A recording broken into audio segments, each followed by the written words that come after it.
Make dimes. Check out this sweet no-look behind the back dime from Vince to Cam Reddish. Matt, have we been sleeping on Vince the passer?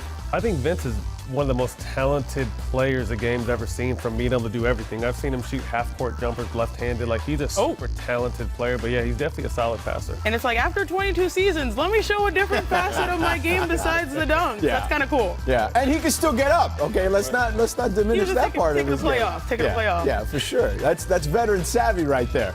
Next, we move on. Miss slumps. Lonzo came out firing last night with 3 first-half triples. Janae, does his form look better to you? It definitely looks better to me. I think before it was like an east and west jumper, then it went north. Now it's just straight up north and south, so I like this. I stand by this new jumper. I obviously think the form looks better, but more than anything, it's just confidence. He has great confidence. Now, I think the best thing to happen for him was to get out of LA, get out of his comfort zone, and I really think this is going to be an exciting, fun team that's going to give a lot of teams trouble this year. Yeah, I think so too. I think that they've got a perfect kind of mix of veteran guys and young guys. It's going to be really fun. They're going to be the league pass team to watch for sure this year. All right, Make backboards. Other side of the spectrum here, Andre Drummond walks into an open 3, and let's just say it didn't go well. Matt, should he stick to hanging out in the paint? That was ugly. I mean, there's a big difference between making these in the summer when there's not millions of people watching you and then the lights being on. But I just didn't understand his back out like a Steph situation. Like, he knew it was going in and it almost broke the backboard. This is the difference between guards and posts. I stand by my post here, okay? You've got to take them to make them. So this is absolutely preseason acceptable. Sure. Preseason acceptable. I mean, it's not like when Andrew Bynum shot that 3 and Kobe gave him the death stare. You know? I was on that team with Phil Jackson. Phil was pissed. He benched him, and then Bynum came back in and shot another one. He really didn't give it. Take that. That was a little different, certainly. Yeah. This is a different instance. All right, let's move on. Miss awareness. A couple of nutmegs last night. First, James Harden, and then Trae Young. Let's see Harden here. Oh, that one's clean. Okay. And the foul. And then we got Trae Young here. Oh, that is nice. I like that. So, Chiney, which one was better? I like Trae's just because, like, he was in open court and he, like, pushed it through. Yeah. Pushed it through to, you know, keep going up the court. So I go with Trae's. I like Trae's because it happened to my good friend JJ. And then you get the second view of him just kind of just fanning backward, like, what just happened? I love that part of it. All right, let's get to Zion Williamson's preseason debut, where he lived up to the billing. He threw down this dunk in the first quarter. Let's get to it here in just a second as he put on a show for the crowd in Atlanta. Look at that. Good Lord. He finished with 16 points in 28 minutes. After the game, check this out. This was the media coverage surrounding Zion, who was all smiles. So, Janae, after just one preseason game, is it too soon to call Zion must-see TV? Never too soon. I mean, he was must-see in college. He was must-see in high school, so might as well in the NBA be must-see TV. Now, in my opinion, you know, I was waking up this morning, I was following SportsCenter, saw the game and all that stuff, but then I looked at the bottom that SportsCenter ran, and I mean, just check this out. Like, that's just must-see. Like, you have to watch that. That's why people will be all league passes. Who did you say it, Georgia? League pass, league pass. team. Yeah, number 1, they're going to lead in streams. But, like, I was looking on SportsCenter, and they had 16 points, 7 or so rebounds, 3 steals, 3 assists, and then they had put 3 dunks. Yeah. And I was like, this sort of reminds me, and I think we should really have dunks on the stat sheet. Yeah. Because Zion changes the game in that regard. Like, I want to watch him play, and if I don't watch him play, maybe he has 20 points. I want to know how many of those 20 are actually dunks. Right. Because that's like the aspect that we all love to see. And I actually got to meet Zion when he was on the AAU circuit back in the, well, I would say back in the day, it was like 3 years ago. When he was 16 years old, and then I met him again and saw him again hosting the College Basketball Awards. Right. And this is a guy that's humble and hungry. He's reminded people that he is a rookie, but at the same time, like, this is must-see basketball just because he is different. He's the first of his kind. He is not LeBron James. Right. Very similar, being like 6'6", 6'7", you know, to LeBron 6'8". Right. The power, the athleticism, but like just watching this New Orleans team, as you mentioned, young talent, veterans, like it starts with Zion, it goes with Zion. The sky's the limit really for him. I think she said it all. I mean, since he stepped on the scene when he was 14, 15, he's been much-watched TV. He's continued to grow and get stronger and faster, if you can believe that.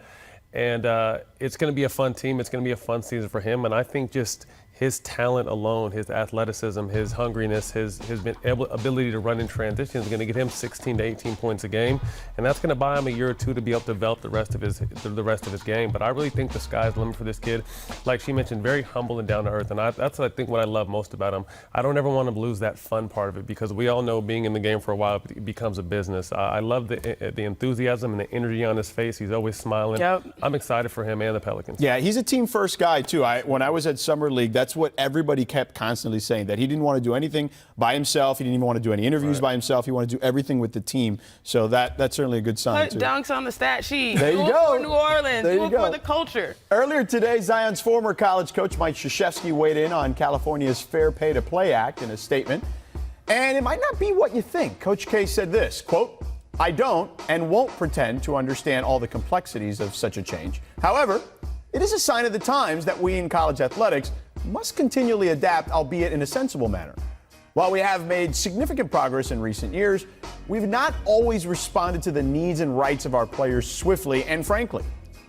We're playing catch-up after years of stagnant rules. I hope and trust that not only will there be a plan to put the student-athlete's best interests at the forefront, but that will also have a firm plan for implementation at the national level." So, Matt, what's your reaction to Coach K? I love his open-mindedness compared to Coach Feud of Gonzaga. I think it's a situation where you have to understand in the big scheme of things, 99% of student athletes don't go pro. Right. We're always looking at the 1% on shows like this and ESPN Sports and all that kind of stuff, but 99% of these people do not go pro. And we bust our tail to become the best athletes we can be, along with students. And then if you're not fortunate enough to make that next jump, what's next? Our whole lives we've trained for this, just like other people in business have trained to do what they do. So we're kind of behind the 8 ball if you don't get a chance to make that next jump, and 99% of the kids don't.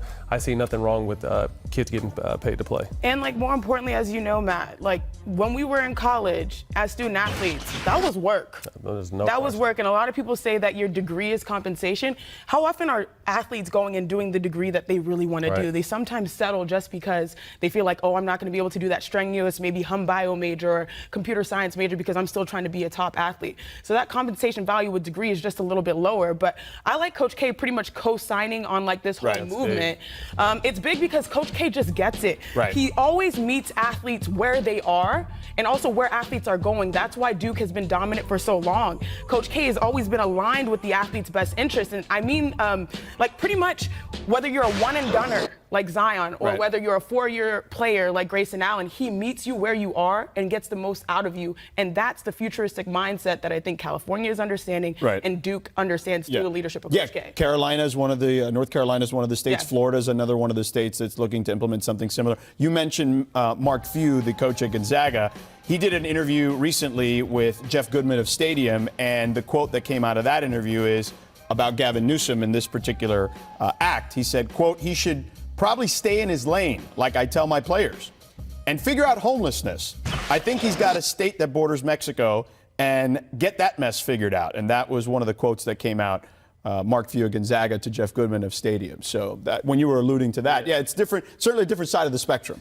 I mean, when you let people talk long enough, their truth will come out. You know where he stands, but what bothers me is he's almost making $2 million a year at Gonzaga from the likeness and what the players have been able to build him. He obviously helped a lot of players, but the players have helped him acquire a stature where he's one of the elite coaches, and I'm sure he's taken advantage of that in that community as well. So why can't his players eat off the same thing? Right. That part. No doubt. All right, coming up, Hall of Famer David Robinson joins Rachel Nichols and Richard Jefferson in Shanghai. Stay tuned. More here on The Jump.